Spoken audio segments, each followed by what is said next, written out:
folks, we're back, and today we're going to talk about accessories in our continuing things I wish I knew before I started concealed carrying, FAQ, quick tips, things like that. So all of this crap right here is stuff that I've bought, and they're all accessories or holsters or magazine holsters or a light and a laser and a spare magazine, all these things that I have bought for my firearm to make my carry experience better, or not necessarily better, but optimize it. My carry experience I describe as how do I feel when I'm carrying, am I comfortable, am I uncomfortable, am I concealed? Optimizing refers to, am I in the best tactical setup? I realize it's weird to hear a chubby suburban troll talking about his tactical setup, but it all needs to work together and it all needs to be a system. Lots of people, most notably James Yeager, talk about the fact that your carry setup needs to be a system. It all needs to work together. Now, James Yeager is a very divisive to some, controversial figure to some people, but just because you don't like something someone says doesn't mean you can't look at other things they've said and, hey, you know what, that makes sense for me, that's a good idea, let me incorporate it. You shouldn't disregard everything a person says just because you don't like one thing that they said about a different subject. It's okay to disagree with people, but still like them. I swear it's true. It's true. So let's go over this. There are some basic types of holsters, and we will look at them here. So let's do this. Let's put the holsters front and center, and let's let everyone get a look here. So now we'll grab this other one from over here too.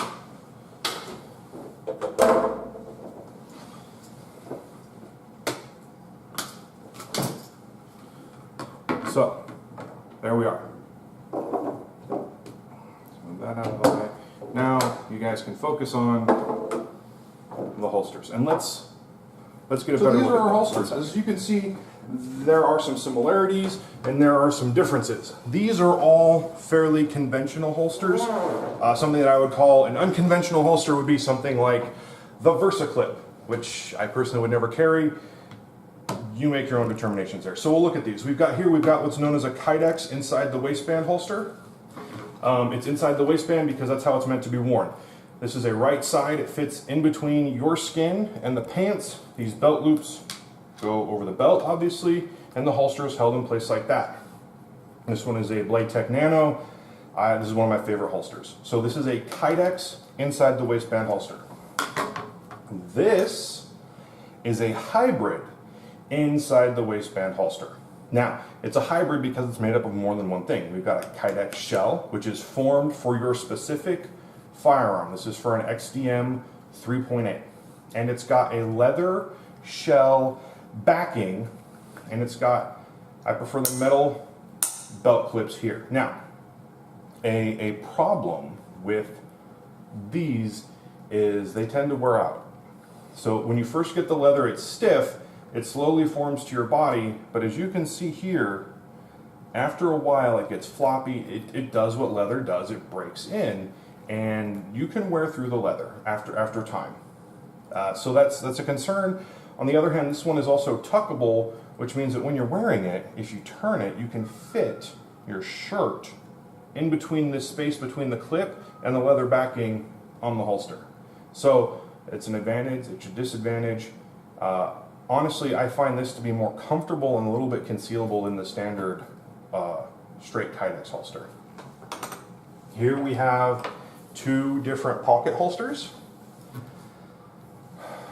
These are meant for small guns, and these break my general rule of your holster needs to be specific for your gun. These two holsters are not specific for a particular gun. They are more of, if your gun is of a particular size to fit in here, then you can use it. This one has a material, you stick this in your pocket. I'm right-handed, so it goes in my right pocket. Your gun goes in, your trigger guard, your muzzle, all that is left exposed, and then the handle and the butt of your gun are sticking out. So when you reach into your pants to withdraw your firearm, you grab the handle of your firearm, you pull it out. This wing here along the edge is meant to catch in your pants and hold the holster in place as you withdraw your firearm. This is a leather holster of basically the same configuration, although this one is a multi-use holster It can also be carried appendix style.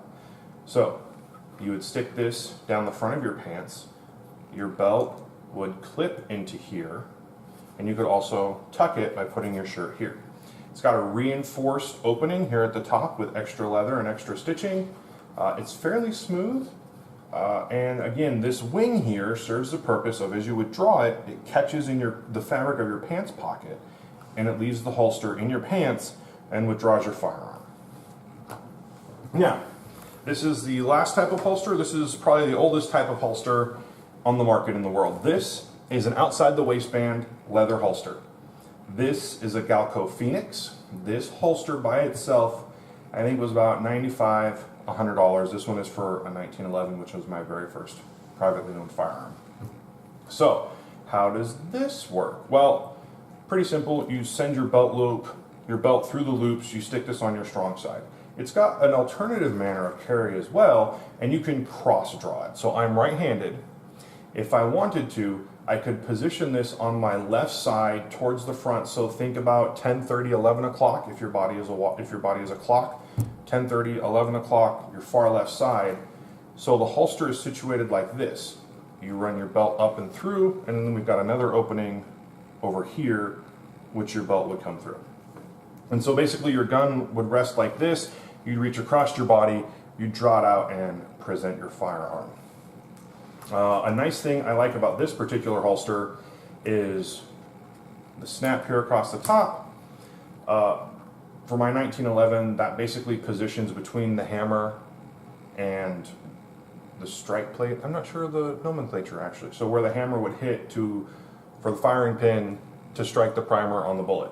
This actually loops right across there, holds it in place. Now, no one told this to me, and as I've mentioned before, I am not a mechanically minded person. I don't build things. It's not my gig whatsoever. Retention screws.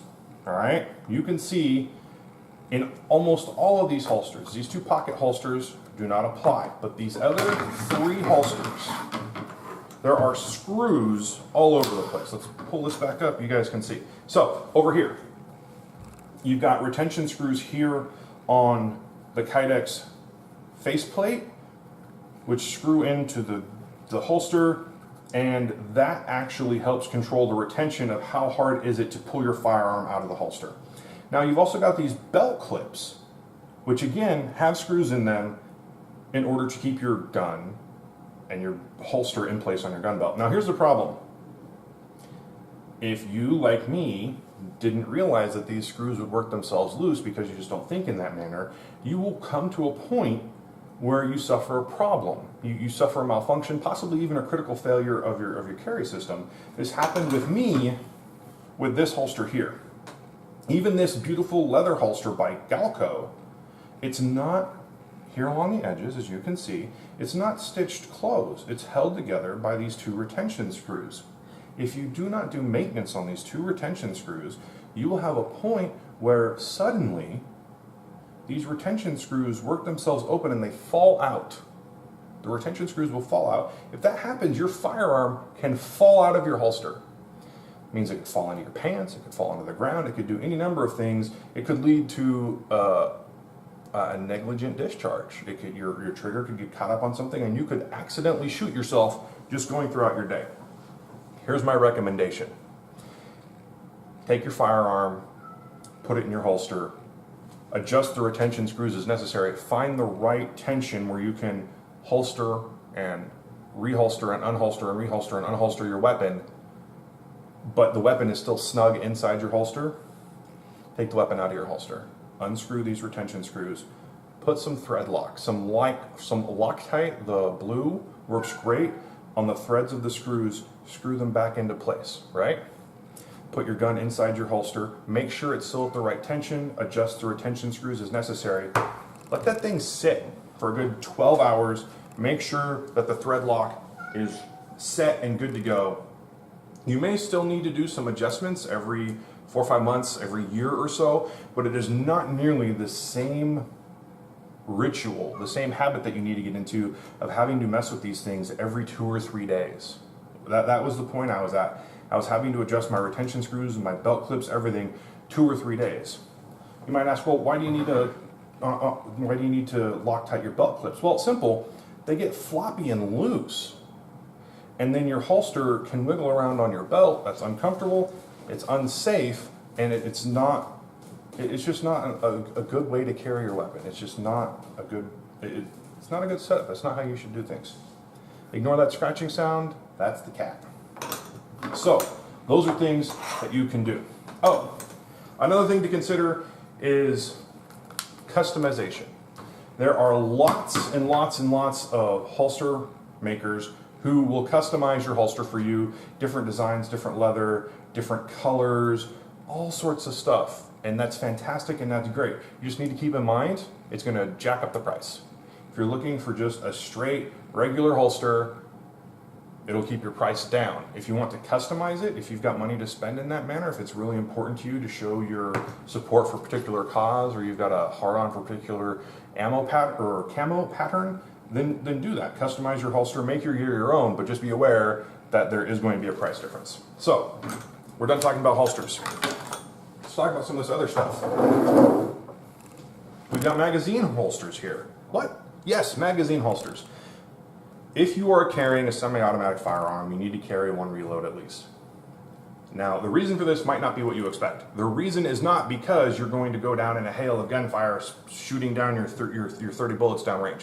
The reason is because the single point of failure with most firearms deals with the magazine, and it deals with the feeding and the loading and the extraction of rounds between the magazine and the chamber. So, how do you solve this problem? Well, you carry a spare magazine, and that way you can release your magazine, cycle your slide as many times as necessary, put in a new magazine, and you're good to go. Easy peasy. So let's look at these. This is an outside the waistband leather holster.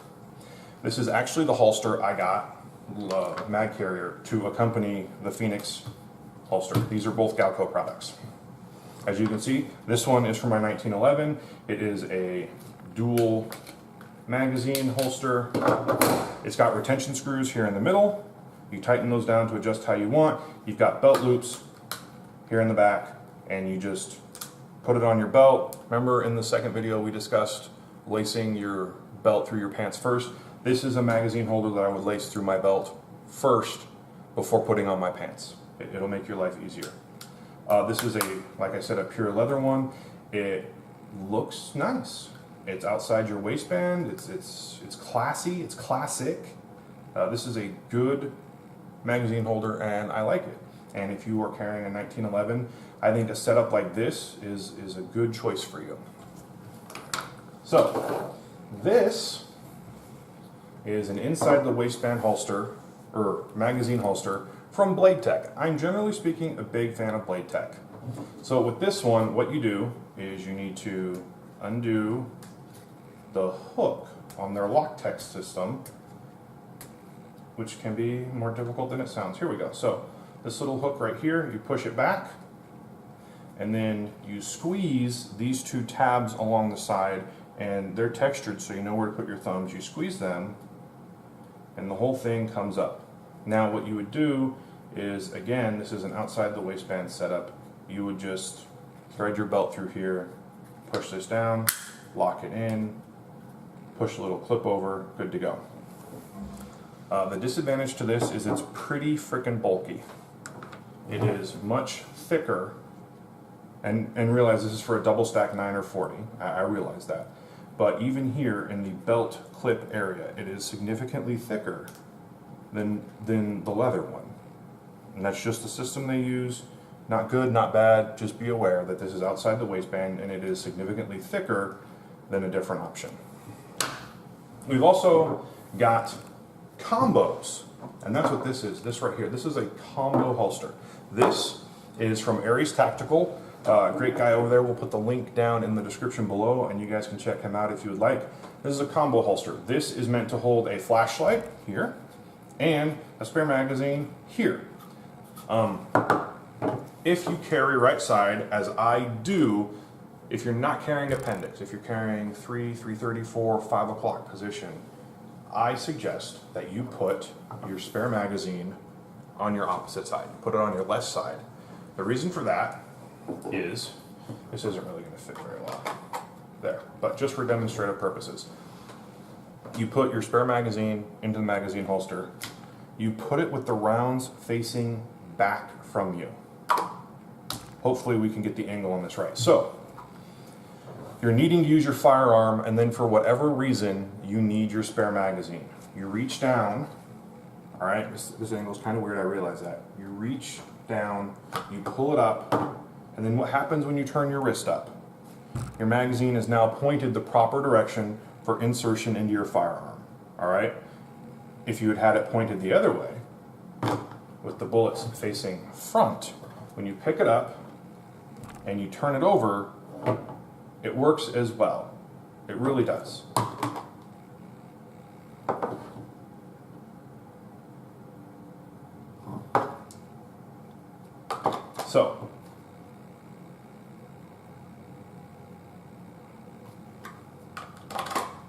So that's what I recommend. You reach down and you grab it, and then when you present it, it's good to go.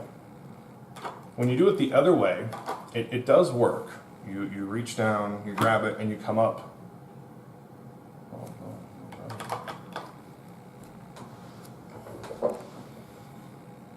So if you have your magazine facing with the bullets facing forward, like how you might think is the proper way to do it, when you reach down with your hand and you pull it up, your magazine is facing the wrong way. That's no good, because now you got to fumble fuck with it, turn it around to insert it into your weapon.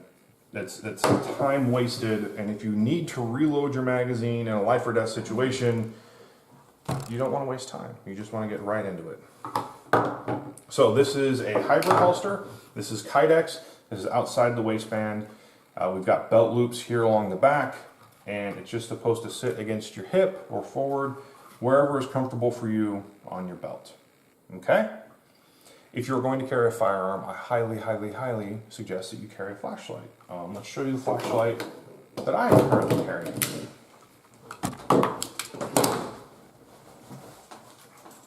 Here we are.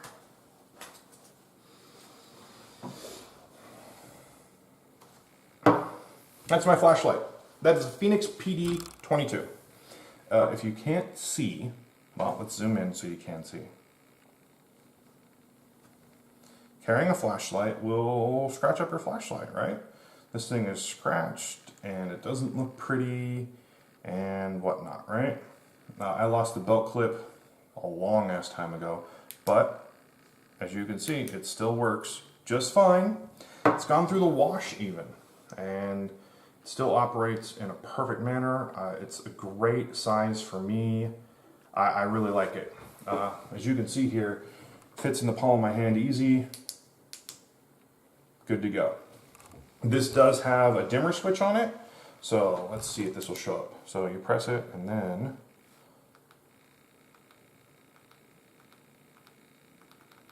you can adjust the total output.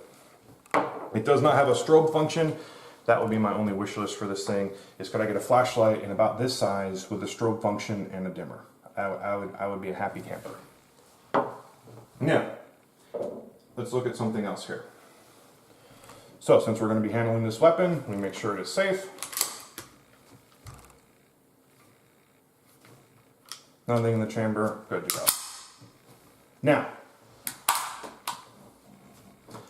this is my bedside gun. It is an FNX 45. This is a nice handgun. We'll talk about it some other time. What does it have on the front? We've got a weapon light, and it is a combo light. Let's put it here on the back wall. Let's see if you guys are able to see this.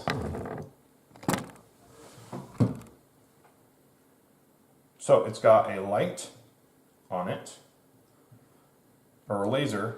It's also got a light. It's also got a laser light. Hopefully you can see that still in there. Let's move it down. Doesn't really show up very well, honestly. It shows up better on the red than it does on the white. Interesting. So, let's take a look at this.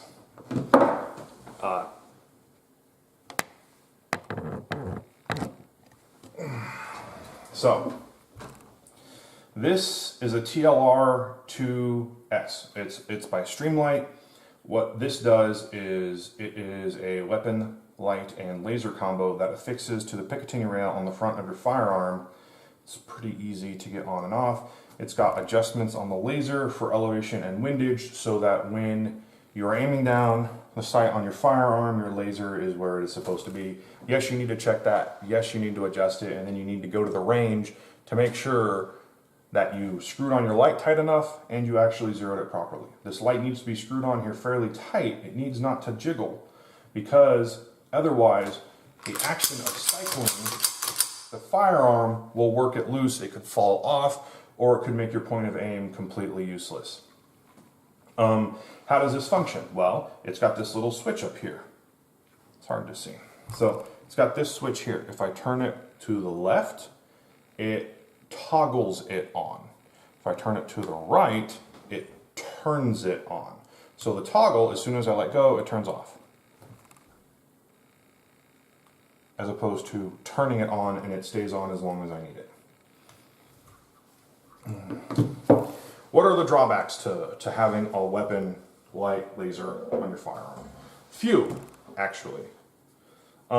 There is some weight involved because everything has weight, and so this puts weight on your firearm. So it puts weight on your holster. What else does it do? Well, it also weighs down the front of your gun, so you need to make sure your grip is good, and you need to make sure that you are holding your firearm tightly, you're holding your firearm properly. You also need to make sure your holster can accommodate it. As you can see, this particular model sticks out over the muzzle of my gun by, I'd say, about a 1/2 inch. So you need to make sure your holster can accommodate your light, because otherwise it's just not going to fit in there. It's just not going to happen whatsoever.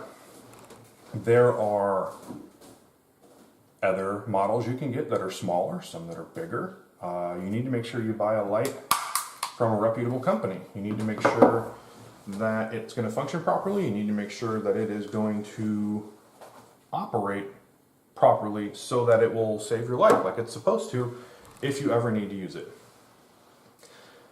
If you are in the dark or a low light situation and you do not have an adequate way to see your target or to identify your threat, your likelihood of shooting someone innocently or missing your target completely increase exponentially, because you can't see what you're aiming at. So, I would say at the very least, if not on your carry gun, if you have a different bedside gun, then you need to have a light and a laser on it, because the last thing I want to do when I am roaming through my house is turning on a bunch of lights and letting an intruder know where I am or where I'm coming from. I would much rather get the drop on them than have them get the drop on me. These are also expensive. We were talking about holsters and belts in our last video. 60 to 100 bucks for each of those as a standard non-customized setup. $200 to $500 for a weapon light laser combo. It's expensive. It is. It truly is.